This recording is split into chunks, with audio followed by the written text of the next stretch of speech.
Hello and welcome. Today, we're going to tackle one of the most remarkable stories in modern history, the incredible continent-spanning expansion of the United States. So that's the big question we're asking today. How in the world did this happen? I mean, really think about it. How did a brand new, fragile republic manage to conquer an entire continent in what, historically speaking, is just the blink of an eye? What combination of luck, ambition, and sheer force made it all possible? All right, so here's our roadmap. We're going to start at the very beginning with the first colonies. Then we'll see how they forged a new nation. After that, we'll follow that powerful call of destiny westward. And finally, we'll look at the trials that transformed the United States into a true world power. Okay, let's get right into it. Part 1. You have to remember that in the early days of European exploration, North America, well, it wasn't the main prize. For the big powers back in Europe, it was mostly just in the way. It's almost funny to think about now, but for more than a century after Columbus, North America was basically considered useless. Why? Simple. Spain was heading the jackpot down south, pulling unbelievable amounts of gold and silver out of its empires in Central and South America. The northern continent? No obvious gold, so it was just ignored. So when England finally tried to get in on the action, their first attempt was a total disaster.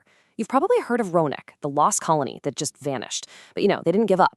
In 1607, Jamestown finally stuck. Then the Pilgrims landed at Plymouth. And from those tiny, fragile beginnings, a whole chain of bustling British colonies started to spread all the way down the Atlantic coast. Now, this right here is absolutely critical to understanding what happens next. You had France claiming this gigantic swath of land in the interior, but with only about 60,000 people living there. The British, on the other hand, were all crammed onto the coast, but they had over 1 million people. This right here, this massive difference in population, was going to be the deciding factor in the huge war that was just around the corner. And in that conflict, what we call the French and Indian War, sheer numbers won the day. The result? It completely redrew the map of North America. France was essentially kicked out. Britain now controlled this massive new empire. But, and this is a big but, that victory came with a staggering price tag, which, ironically, is what set the stage for our next chapter. And that brings us to the birth of the United States itself. See, the very war that won Britain its American empire also planted the seeds for losing it. And, as is so often the case in history, the trouble really started with one thing: money. Now, if you were sitting in London, the logic seemed perfectly simple. We just fought an incredibly expensive war to protect you, the American colonists, so it's only fair that you help us pay down that debt. And that meant new taxes. Lots of them. But for the colonists, this was an outrage. And their response really gets to the heart of the matter. It wasn't just about the money, not really. It was about a core principle: no taxation without representation. This was the spark that was about to set the whole thing on fire. The journey from declaring independence to actually becoming a functioning country was, well, it was a rocky road. Winning the war was one thing, but figuring out how to govern themselves was a whole other challenge. Their first attempt at a government was a total mess. You basically had 13 little countries all bickering with each other. It took the absolute genius of the Constitutional Convention to finally create a real working government with George Washington as its first president. So, with the Republic finally on solid ground, the nation's gaze turned westward. You had this enormous, vast continent lying right there, filled with the promise of land and a new life. This westward pull fueled a powerful idea, an idea that would later get a name: Manifest Destiny. And then, right at this pivotal moment, a bit of luck from European politics changed everything. Over in France, Napoleon Bonaparte was getting ready for a massive war with Britain, and he needed cash. Fast. He also figured that fighting with the Americans over territory would just push them into an alliance with his arch enemy, the British. So Napoleon makes this absolutely jaw-dropping offer. He says, don't just buy the port of New Orleans, buy the whole thing, the entire Louisiana territory. The price tag?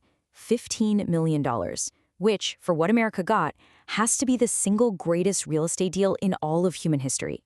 And just like that, with a stroke of a pen, the United States doubled in size. This one purchase completely changed the future of the nation and kicked that westward expansion into overdrive. The march to the Pacific was now well and truly on. And what fueled this whole thing was people. The population was just exploding, nearly doubling every 20 years. the average family had 7 children. So this huge wave of settlers just kept pushing west looking for land, and more territory followed. Florida was bought from a fading Spanish empire, and then Mexico won its independence, creating a brand new vast neighbor to the south. So, what happens next? Well, a whole bunch of American settlers had moved into the Mexican territory of Texas. Pretty soon, they outnumbered the locals, and tensions started rising over culture, laws, you name it. So they break away and form their own country, the Republic of Texas. And their number one goal? To join the USA. But this created a massive political headache. See, Texas was a slave state, and adding it to the Union threatened to completely wreck the fragile balance of power between free states and slave states in Congress. So for years, the U.S. said no. But that powerful pull of expansionism was just too strong, and in 1845, Congress finally annexed Texas. Predictably, bringing Texas into the Union led to a border dispute with Mexico that quickly escalated into all-out war. The U.S. military was victorious, and in the peace treaty, Mexico was forced to give up its huge northern territories, basically the entire American Southwest. And just like that, the vision of a nation stretching from the Atlantic to the Pacific was a reality. But as the nation finally achieved its coast-to-coast destiny, those very same lands it had just won would pour gasoline on a fire that had been smoldering for decades, an internal crisis so deep it threatened to tear the entire republic apart. The issue, of course, was slavery.